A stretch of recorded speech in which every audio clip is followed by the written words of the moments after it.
Bene data bagize itorero rya Pentecote ry'u Rwanda ADPR ndetse n'abafatanyabikorwa baryo, mfashe umwanya kugira ngo mbifurize umwaka mushya muhire 2021. Ko uyu munsi dutangiyeho uyu mwaka wa 2021 nk'uko ijambo ry'Imana ribivuga muri Zaburi 147 umurongo wa mbere, gushima Imana kurakwiriye, kandi umuntu wese asubije amaso inyuma yabona hari byinshi cyane yashimira Imana. Fashe umwanya kugira ngo mbanze nshimira Imana yabanye natwe muri ibi bihe.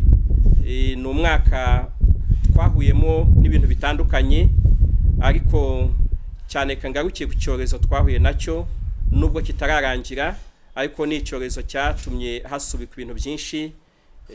Icyorezo cya coronavirus, hari gahunda nyinshi zasubitswe, hari bikorwa bitandukanye cyagizeho inkomyi, ariko turashimira Imana ko yabanye natwe, tukaba tugikomeje umurimo w'Imana, tukaba tugikomeje gukorera Imana. Kandi ndanashimira abantu batandukanye Imana yakoresheje muri ibi bihe duhanganye n'iki cyorezo.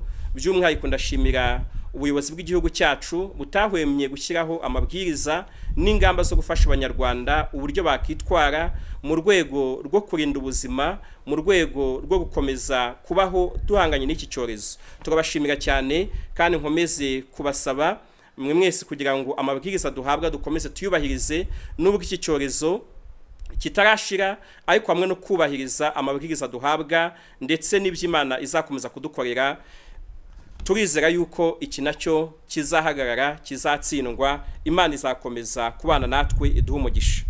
Turashimira cyane kandi abashumba, abapastori, abavuga butumwa bwiza, abadiakoni, abaririmbyi, abanyetorero mwese mwakomeje kugira umuhate wo gukorera Imana ibikorwa by'ivuga butumwa, nubwo bitari bihe byoroshye muri uyu mwaka utambutse, nubwo kenshi guhura mu nsengero bitashobokaga, ariko uburyo mwakomeje gusabana, gusenga, kwifurizanya ibyiza, gushyigikirana, kwita ku bababaye, uburyo mwakomeje gukora umurimo w'Imana, nabyo mukwiye kubishimirwa. Turabashimira cyane umuhate mwagize wo gukorera Imana mu bihe bidasanzwe, wo kuba hafi y'umukumbi, wo gusenga. Imana ibahe umugisha.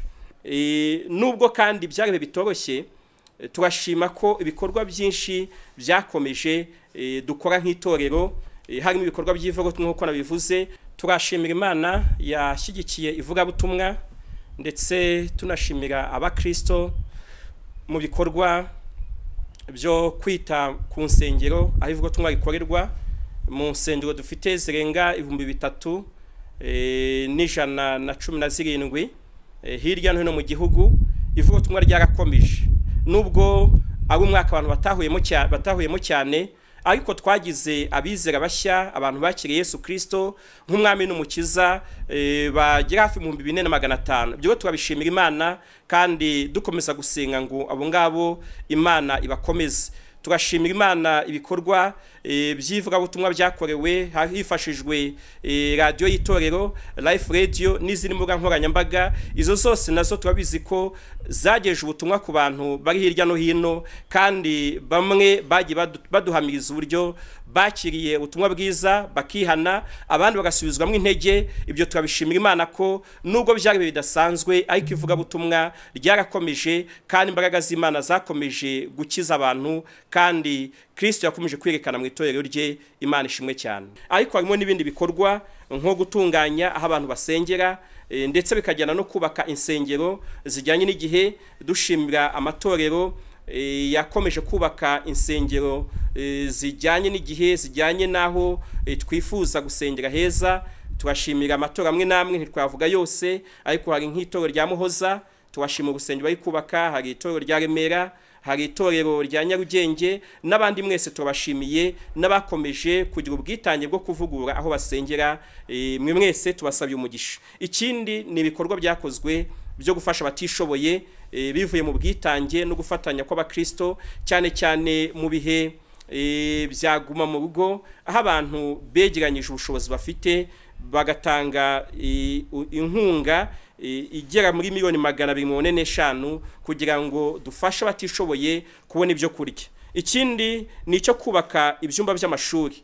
Uyu mwaka urangiye muri gahunda itorero ifite yo gushyigikira uburezi, uyu mwaka urangiye hubatswe ibyumba 533 n'ubwiherero 738, kandi turashimira abafatanyabikorwa b'itoro bakomeje kudufasha kugira ngo ibikorwa byose bigende neza. Ikindi dushima n'abakristo bakomeje kwibumbira mu matsinda yo kwiteza imbere, mu kuzigama, mu kugurizanya, mu bikorwa bibateza imbere. Tunashimira imiryango itandukanye nayo idufasha muri iki gikorwa kijyanye no guteza imbere ibikorwa by'abakristo. Ikindi kandi ni n'ibikorwa by'isanamitima, ubumwe n'ubwiyunge, nabwo byakomeje, nabyo turabishimira Imana kandi byakomeje gutanga umusaruro mwiza. Hari n'ibyo gufasha abana batoya, hari inyigisho zo kwita ku muryango, ariko hari no kwigisha abakuze gusoma, kwandika no kubara. Uyu mwaka urangiye higishijwe abantu 6,703, aho harimo abarenga 1,200 bigishirijwe Iwawa. Ibyo byose turabishimira Imana ko nubwo wari umwaka utoroshye, ariko Imana yabanye natwe mu bikorwa bitandukanye dufite nk'itorero, mu kubaka, mu guteza imbere umukristo, mu kubaka umunyarwanda, kandi ibyo byose turabishimira Imana. Reka mfate uyu mwanya nshimire cyane urubyiruko rwafashije itorero mu nsengero hirya no hino gushyiraho uburyo na gahunda z'amateraniro hifashishijwe ikoranabuhanga mu gihe guhura bitari bigishoboka. Urubyiruko ndabizi uruhare mwagize kugira ngo mushyireho uburyo abantu bakomeza gusenga, abantu bakomeza kumva inyigisho hifashishije uburyo bw'ikoranabuhanga. Ndabizi ko mwabigizemo uruhare butagereranywa, rwose turabashimira cyane iyo nkunga, ubwo bumenyi mwatanze kugira ngo nubwo guhura mu nsengero bitashobokaga, ariko hifashishwe ikoranabuhanga. Kandi tunashimira igihugu cyacu ko cyakomeje gushyira imbaraga mu ikoranabuhanga, yango uyu n'umwaka twabonye ko ari byiza cyane ko ikoranabuhanga rikomeza guhabwa imbaraga, kandi n'itorero nabwo n'uyu mwaka uri imbere tuzakomeza kubyitaho, ikoranabuhanga rishyirwe mu bikorwa byose kuko twaribonyemo igisubizo.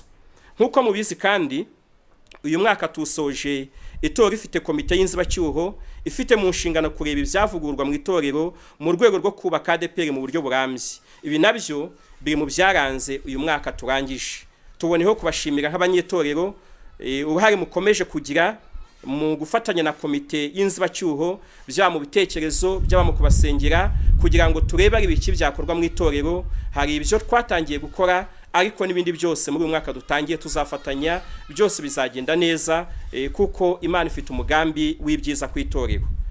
Kuba turiho tukaba dutangiye uyu mwaka wa 2021 ni ikimenyetso ko Imana iduhaye amahirwe yo gukomeza kuyikorera.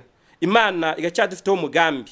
Imana ihaye umuntu wese amahirwe yo gukosora ibyo atakoze neza mu mwaka urangiye no muhe bitambutse, no gukomeza gukora ibyiza bijyanye n'icyo Imana iduhamagariye. Kristo arahamagarira itorero na buri wese uri muri ryo kakwiye kuba umucyo w'isi, kakwiye kuba umunyu, nk'uko biri muri Matayo ibice 5 uhereye kuri 13 kugeza kuri 16.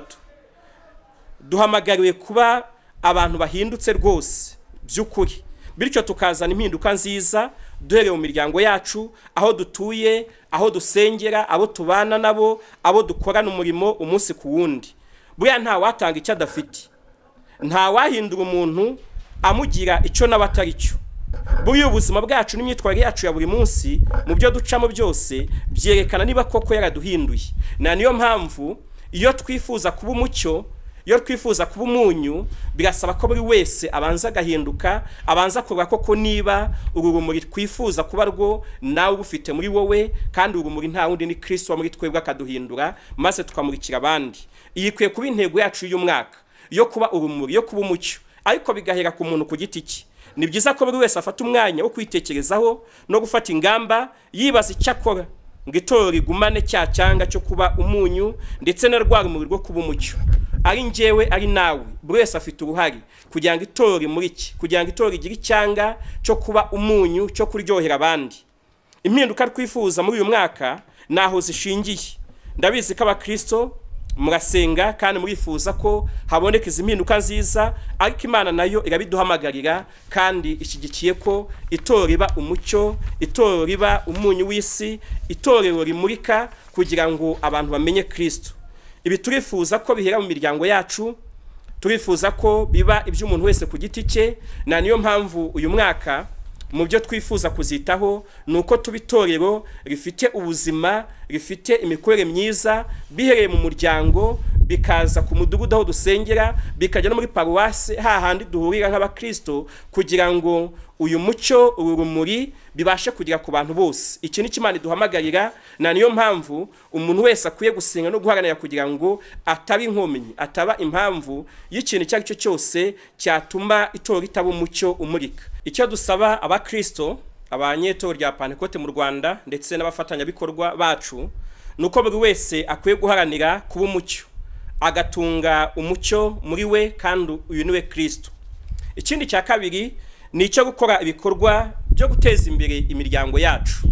Burya uko imiryango yacu itera imbere, ari itorero ritera imbere n'igihugu kiba gitera imbere, kandi gutera imbere biraharanirwa. Imana iduhamagarira gukora, Imana iduhamagarira gushyira hamwe, Imana iduhamagarira gucunga neza ibyo twahawe no kubikoresha neza. Rero turahamagara kugira ngo uyu mwaka dushyire imbaraga mu bikorwa biteza imbere imiryango, iterambere ry'imiryango niryo shingiro ryerekana n'izindi mpinduka zindi zose. Ikindi cya gatatu ni icyo gusenga, ariko tunaharanira kubera amaso ubugingo bwacu, tunirinda n'ibikorwa bitandukanye ndetse n'abantu batandukanye batuma ubugingo bwacu bugibwaho n'umugayo. Kuko nk'uko mubizi, igihe icyo ari cyo cyose Yesu yaguhamagara, na niyo mpamvu ukwiye kwibaza ngo Yesu ampamagaye mbese yansanga ntari umugayo. Ibyo uyu mwaka turabibateguza kugira ngo muzabyiteho.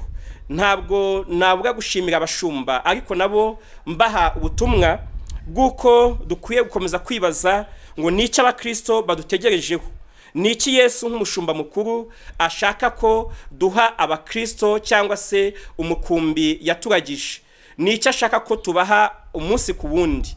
Twirinde kubaha igitandukanye n'icyo ashaka ko bahabwa. Ni byiza kwibaza ngo aba bantu baradushakaho iki, aba bantu Yesu bazanye kugira ngo babone iki mu nzu y'Imana. Icyo gikwiye kuruta cyane uko twibaza ngo mbese abangaba n'iki bamaze mu itorero. Gikwiye kuruta cyane uko twibaza ngo mbese n'iki ntama zimariye abashumba bazo. Icyo twahamagariwe ni ukurinda umukumbi, ni ukubera amaso, ni ukuwitaho, ni ukuwusengera, ni ukuwukuyakuya, kandi umutahiza naza azaduha umugisha umunsi ku wundi, agenda areba uko tubikora. Rero ndabifuriza ko uyu mwaka wa 2021 tuzarushaho kwita ku mukumbi nk'abaragijwe na Kristo ubana natwe, uzawuduhembera nitubikora neza, kandi nzi neza yuko nawe ni umutahiza mwiza utazabura guhemba abantu be bose bamukoreye. Turashimira cyane abafatanyabikorwa twabanye mu bihe bitandukanye muri imyaka itorero imaze. N'uyu mwaka wa 2021 turifuza ko tuzakomeza kubana mu bikorwa bitandukanye, ari iby'ivugabutumwa, ari byo guteza imbere imihogo myiza y'abanyetorero, ari byo kubaka ibikorwa remezo n'ibindi bidufasha kugera kuri misiyo dufite nk'itorero. Mwe mwese turabashimira, kandi n'uyu mwaka turifuza ko tuzakomeza gufatikanya. Ndabizi neza ko Imana izakomeza kubana natwe, Imana izaduha umugisha, Imana izakomeza kugendana natwe, kandi mwe mwese ndabifuriza kuzagira umwaka mwiza, mwe n'imiryango yanyu, n'ibyo muzakora byose. Kandi uyu mugisha turanabifuriza igihugu cyacu kugira ngo kizakomeze kiba amahoro, kugira ngo kizakomeze gishyigikire ibikorwa byo guteza imbere abanyarwanda, kuko uko abanyarwanda batera imbere niko natwe twese turushaho kugana aho Imana ituganisha. Yesu abaha umugisha. Ndongera kubifuriza umwaka mushya muhire 2021, muzabone mwe byiza muri Kristo Yesu. Amen.